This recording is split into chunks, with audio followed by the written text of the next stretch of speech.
Assalamualaikum warahmatullahi wabarakatuh. Puji syukur atas kehadiran Allah Subhanahu wa Ta'ala yang telah melimpahkan rahmat dan karunia kepada kita semua sehingga kita dapat berkumpul pada kelas pagi hari ini.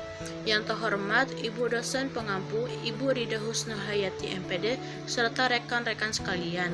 Kami dari kelompok 5 yang beranggotakan saya sendiri Gita Permatasari dengan NIM 2200565 dan Bisma Sofia dengan NIM 2200553 dan Febrianti dengan NIM 2200559. Pada pagi hari ini kami akan mempresentasikan hasil diskusi kami dengan judul program PLS bertipe informasional.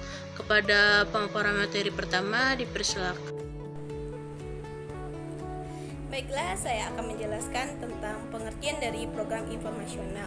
Jadi, program informasional merupakan program penyampaian dan pertukaran informasi dari pendidik dan kepada peserta didik dengan tujuan agar tersampainya suatu informasi tertentu, terutama informasi baru yang sangat esensial dan sangat dibutuhkan oleh peserta didik tersebut. Program ini juga dapat diartikan sebagai suatu kerangka yang dirancang untuk merinci langkah-langkah yang diperlukan dalam mengumpulkan, menganalisis, dan menyediakan informasi yang lebih relevan dan diperlukan untuk suatu kegiatan atau proyek tertentu. Program ini lebih berfokus pada aspek pengumpulan dan penyebaran informasi dengan tujuan memberikan pemahaman yang lebih relevan dan lebih baik terhadap situasi atau kebutuhan dari peserta didik.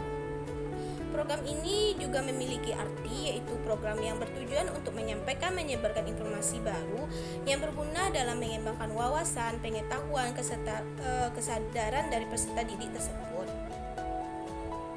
Program ini dapat dilakukan dalam proses belajar mengajar yang berlangsung dalam kelas ataupun dalam penyuluhan kepada masyarakat.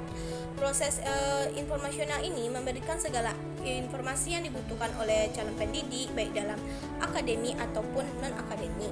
Dalam konteksnya, perencanaan program informasional ini memiliki langkah-langkah mungkin melibatkan asesmen kebutuhannya, analisis situasi, penetapan tujuan, identifikasi sumber daya, pengembangan instrumen pengumpulan data, pengolahan data, pelaporan hasil, serta strategi komunikasi dan perlibatan stakeholder yang bertujuan untuk memastikan bahwa informasi yang dikumpulkan memberikan wawasan yang lebih mendalam dan akurat dan selanjutnya dapat digunakan dalam pengambilan keputusan dan perencanaan tindakan.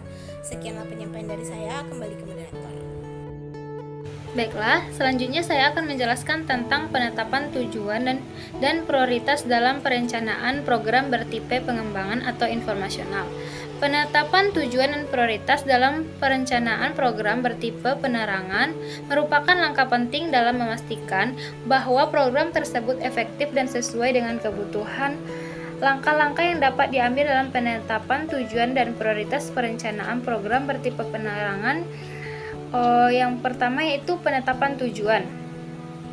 Maksud tujuan dan prioritas, pembagiannya, serta bagaimana menentukan sebuah tujuan dan prioritas.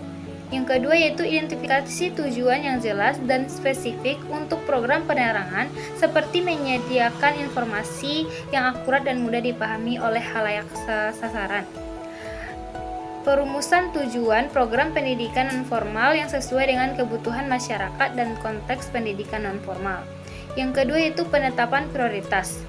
Analisis keadaan yang terjadi sekarang dan kebutuhan masyarakat untuk menentukan prioritas program penerangan, menentukan kebijakan program, metode dan prosedur tertentu berdasarkan prioritas yang telah diidentifikasi.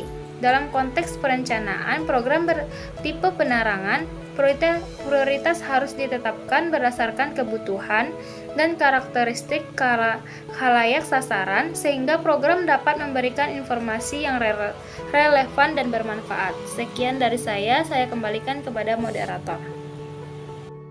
Baik, materi selanjutnya adalah stakeholders dan pelibatannya. Dalam konteks perencanaan tipe informasional, pelibatan stakeholders melibatkan penukaran informasi yang efektif antara berbagai pihak yang terlibat.